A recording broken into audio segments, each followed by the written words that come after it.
Hi, everyone. Mike here, along with Natasha, and today we're going to give you an update on secondary technology, on where things are at, and give you a chance to get some feedback from you.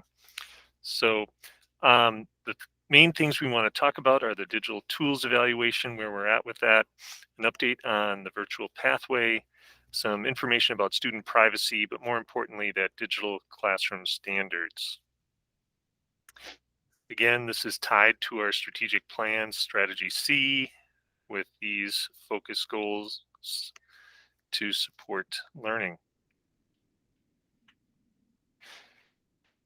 We have talked a little bit about the digital tools and a reminder to use only our approved tools. Um, for this year and last year, we used some CARES funds to purchase tools such as Pear Deck, WeVideo, and Edpuzzle. And as we look at moving forward, there's a significant cost to those tools, and so we're trying to use some data to find out how much those tools are being used, and see where we might be able to make some cutbacks or changes. Because ultimately, we probably will not be able to afford all of those tools moving forward. Natasha, do you want to add anything to that?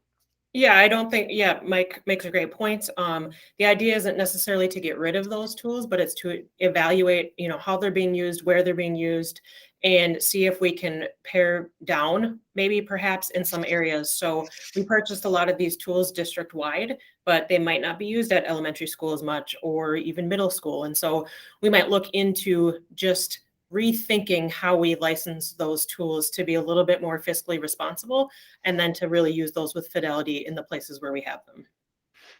And so we have some data analytics going on with a tool called Catchen, which allows us to kind of compare and see how much tools are being used, along with our student filter GoGuardian, which is giving us information. We've got vendor data from the analytics from the vendor themselves, along with staff input on the use of the tools. So we're going to review those analytics and meet with teaching and learning and look at staff feedback to ensure that we've got the best tool set moving forward. And below you can see some of the options, as Natasha mentioned. The next is an EVP update. Sean Beaverson and I met with the middle school team last Friday, had a great conversation, doing some brainstorming and planning and doing a SWOT analysis. Mike Protaski has set up some high school meetings, and those are coming up to meet with people interested in learning more and being part of the design process. Remember that any comprehensive high school moving forward is going to be dependent on state approval, and then the need for at least around 100 outside students enrolling in the comprehensive to help keep it revenue neutral. We do have several courses, though, that students have signed up for that to take online through Edina High School, and we'll be rolling out a plan for the possibility of additional courses based on the MOU that was signed with EME. Natasha, you want to talk about Schoology? Sure. This is not to panic anybody. Our contract with Schoology was technically up this year, and in the interest of the fact that there's been a lot of change and not a huge capacity for change, we're holding off on our evaluation of LMSs until the fall of next year. Now, that doesn't mean that we're going to get rid of Schoology. It just means that we're going to go back and we're going to look at and ensure that Schoology is still giving us what we need, and if it's not, looking at other tools that might do that. So again, it's just an evaluation process, part of doing our due diligence to make sure we're using the best tool for our ecosystem. All right. The other thing we want to make sure you're aware of is there's a student data privacy bill in the Minnesota House and Senate that would allow parents to opt out of certain digital tools, and that could severely limit our ability to integrate tools and utilize them. Um, Natasha, do you want to talk a little more about that? Yeah, the premise behind the bill is, something we all agree with, which is student data privacy. Unfortunately, where student data privacy really becomes a big concern is on the vendor end of things. And so this bill doesn't look at the vendor side. It's really focused on in-house in our ecosystem. And so one, as Mike said, the bill would allow parents to opt out of tools. And so, for example, a parent might decide Schoology is not a tool that they want their child to use, and they would be allowed to opt out of it. And thereby, as a classroom teacher, there would have to be a lot of work to make sure that student then gets the content they need in a different manner. And that could be any tool, any student. So that would really kind of mess up what we're doing right now and put a lot of strain on teachers to continue to try to integrate digital tools, but while keeping in mind kids who have opted out. The other part of the bill that really impacts the technology world is just around the idea of monitoring student devices and data. And a lot of that data is stuff we use to make sure that, again, we don't have any malware or, ransomware attacks in our system. And this bill might put a damper on our ability to actually do some of that work. So we would just ask that you click on the links provided to just review the bill and kind of understand what is in it. It is co-authored by our representative, Heather Edelson. And so I think getting out there and having conversations with your representatives and letting them know some of your concerns and how this would impact your work would be really important. And you can also click on that link to, to kind of create a template letter to let your representative know your opinion or your concerns about the bill.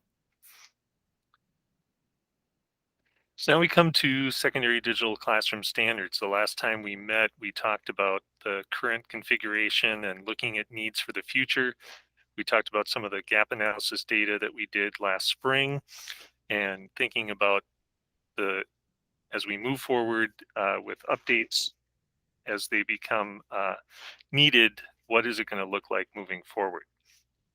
So the main things that we would like you to consider are and prioritize our audio enhancement, the type of video display in your classroom, the type of interactivity. Would it be better to have interactivity in front of the class on the board or on your own device? The other thing to take into account is that as much as we might like to specialize for different departments and different needs, we need to recognize that in any given year, certain classrooms might be used for math, they might be used for language arts, they might be used for social studies, and being able to have a standard that everyone is at to allow for that scheduling is something that we're trying to build towards as well from a cost effectiveness standpoint. So audio enhancement, there's a lot of research that supports the use of audio enhancement for improving learning. And the product that we're recommending right now, the Beam Pro, would cost $1,200 per classroom for installation. That doesn't mean that every single classroom would have to have that particular device. Obviously, some smaller rooms might not, but that is for the standard, we would look at something like that. The next thing is displays. Some options include having an interactive panel, either on a cart or mounted in the front of the room, and you can see the cost there.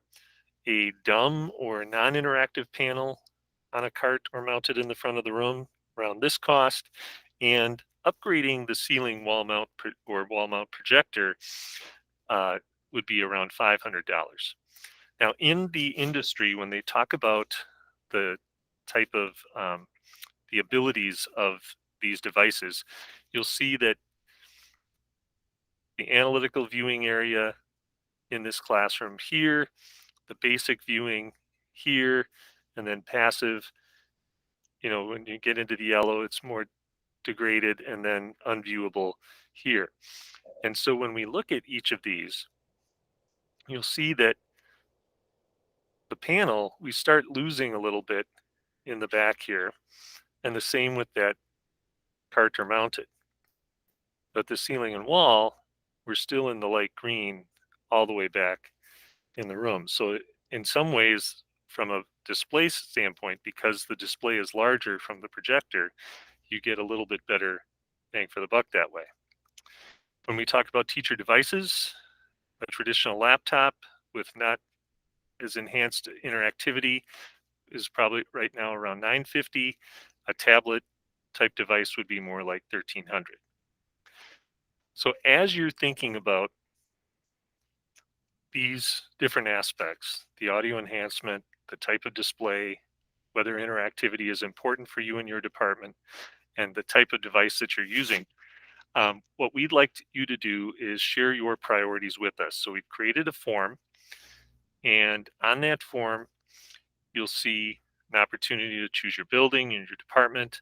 And then we'd like you to rank these four components, and you can provide rationale and or additional comments. We'll look through those, but this is an opportunity for you to kind of give some feedback so that as we are designing uh, what the secondary classroom looks like moving forward, we can phase in and put things in.